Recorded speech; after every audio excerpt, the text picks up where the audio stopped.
What's going on, guys? And welcome to Rabbit's Used Cars. You know, I love come up stories. And I love chicken wings.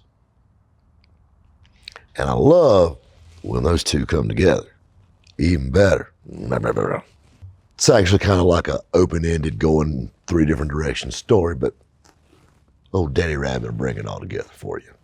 I love reading about motivational stuff in business. I love reading about guys that, and girls too, they come up with great ideas and, follow their dreams and start from very entry-level positions and end up being CEOs or even starting their own company or whatnot. I love it's like the American dream stuff, it's kind of like the water company story or whatever, but I'm a sucker for those. To start with, like chicken wings. Ain't nothing wrong with some pretty girls, pretty waitresses. What's everybody's restaurant that they go to, especially back in the day? Hooters. That was the it restaurant.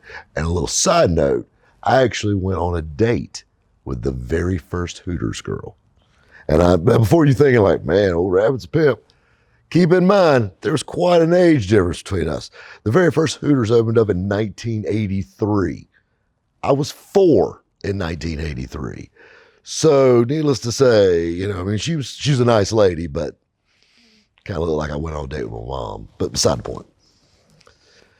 So moving on, talking about Hooters. And what got this started was a good friend of mine. I got a friend of mine that's kind of like that mad scientist guy. He's always inventing something, always coming up with a new idea or an idea to improve an existing product.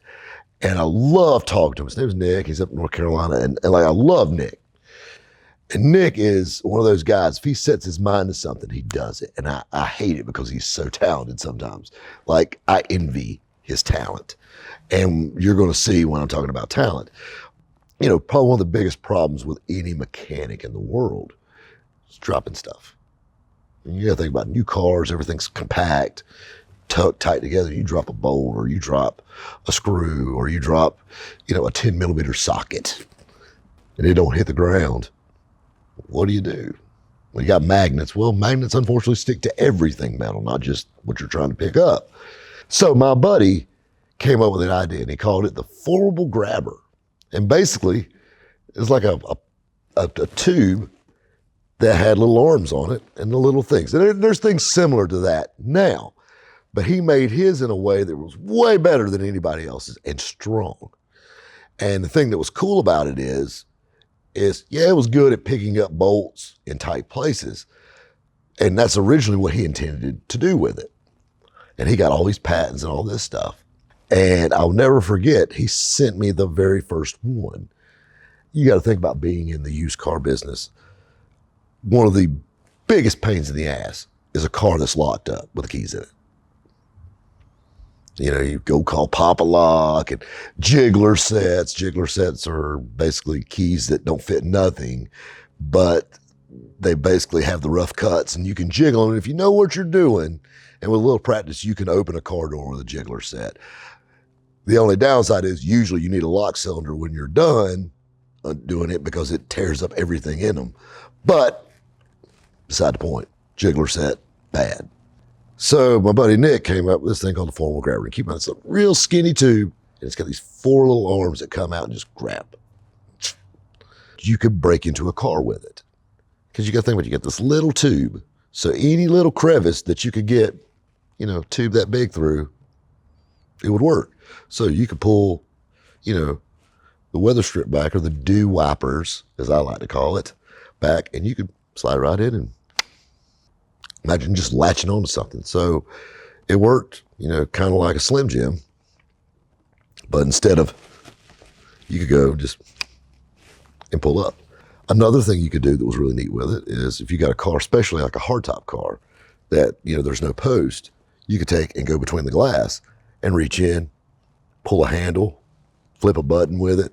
And after playing with it for a little bit, you could do some neat stuff with it. Just, on the other side of the glass and just playing around with it.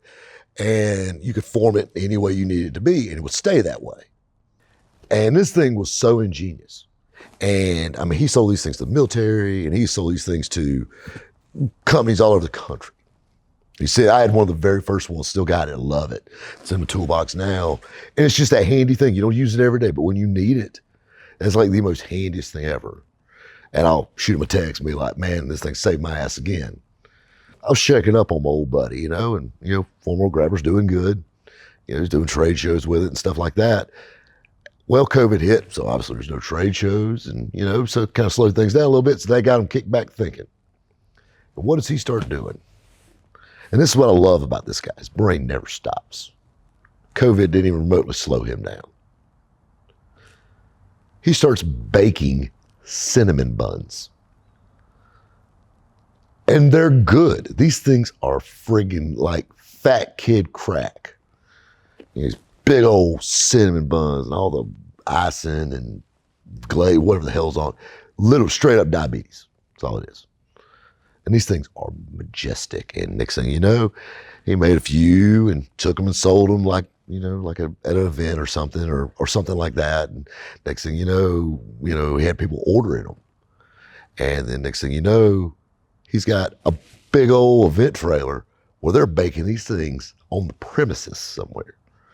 And that's where he's at with it now, and seeing how his cinnamon roll business is taking off. A man that makes a tool is going into baking. I love that, being able to diversify and get into different stuff.